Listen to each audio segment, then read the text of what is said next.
পিঠেগুলো কত সুন্দর হয়েছে। এখন আমি গ্যাসটা অফ করে দিয়ে এই পিঠেগুলো এক এক করে নামিয়ে নেব।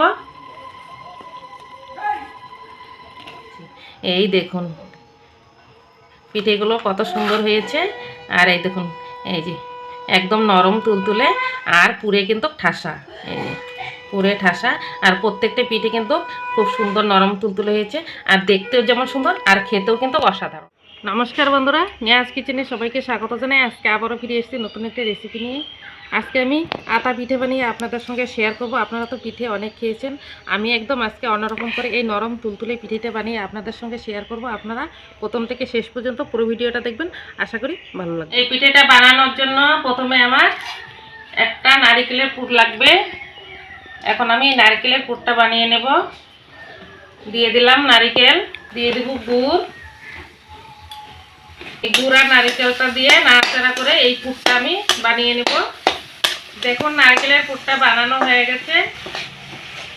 এখন আমি একটা থালায় এই পুরটা নামিয়ে নেব।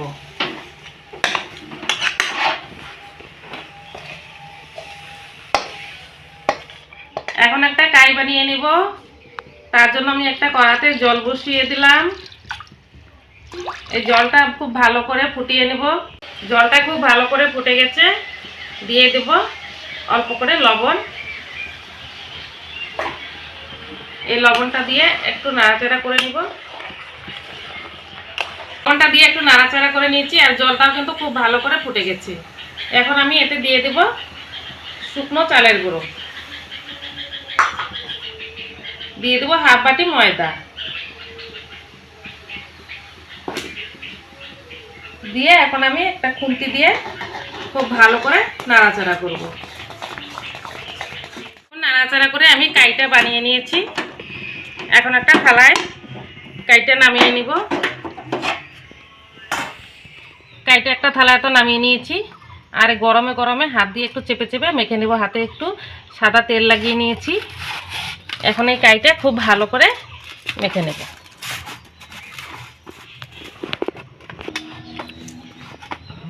কাইটা খুব ভালো করে মেখে এরকম একটা ডো বানিয়ে নিয়েছি। এখন এখান থেকে আমি ছোট ছোট লেচি কেটে আমি এই পিঠেগুলো বানিয়ে নেব। এই দেখুন ঠিক এরকম বড় বড় লেচি কেটে নিব। আর হাতের তালুতে একটু এইভাবে এরকম চ্যাপটা করে নেব, নিয়ে একটু এরকম বাটির মতো করে নেব। এই দেখুন এই বাটির মতো করে নিয়েছি। এখন এখানে একটা নারকেলের পুর দিয়ে দিব, দিয়ে এইভাবে মুখটা চেপে বন্ধ করে দিব। বন্ধ করে দিয়ে এইভাবে বলের মতো গোল করে নেব। দেখুন নারকেলের পুর দিয়ে এই যে এরকম করে বানিয়ে নিয়েছি। আর সমস্ত পিঠেগুলো এরকম গোল গোল করে বানিয়ে নেব। দেখুন সমস্ত পিঠেগুলো বানানো হয়ে গেছে। আর এখানে আমি নিয়েছি ফুড কালার আর নিয়েছি লেবু পাতা। এই লেবু পাতাটাও লাগবে। এখন আমি এই পিঠেগুলো 4-5টা পিঠে একসাথে করে নিব।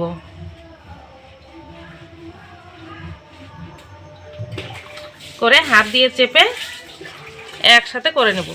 এরকম সবগুলো পিঠে এই যে এরকম করে নিয়েছি, একসাথে জয়েন্ট করে নিয়েছি। আর এখানে যে ফুড কালারটা নিয়েছি, এই ফুড কালারটা হাতে একটু লাগিয়ে নেব। লাগিয়ে আমি এইভাবে এই পিঠের গায়ে দিয়ে দেব। ফুড কালারটা দেওয়া হয়ে গেছে। এখন আমি এখানে একটা এই লেবুর পাতা দিয়ে দেব। দেখুন কত সুন্দর একটা আটা পিঠে হয়ে গেল। সমস্ত পিঠেগুলো এইভাবে বানিয়ে নেব। সমস্ত পিঠেগুলো বানানো হয়ে গেছে।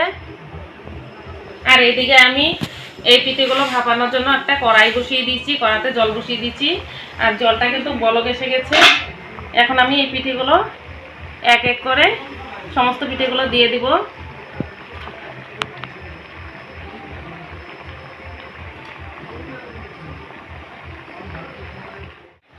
পিঠেগুলো দিয়ে দিয়েছি। আর এখন একটা ঢাকা দিয়ে আমি এই 10 মিনিট পিঠেগুলো ভাপিয়ে নেব। 10 মিনিট ভাপিয়ে নিয়েছি। এখন আমি ঢাকাটা খুলে নেব। এই দেখুন বন্ধুরা পিঠেগুলো কত সুন্দর হয়েছে। এখন আমি গ্যাসটা অফ করে দিয়ে এই পিঠেগুলো এক এক করে নামিয়ে নেব। এই দেখুন,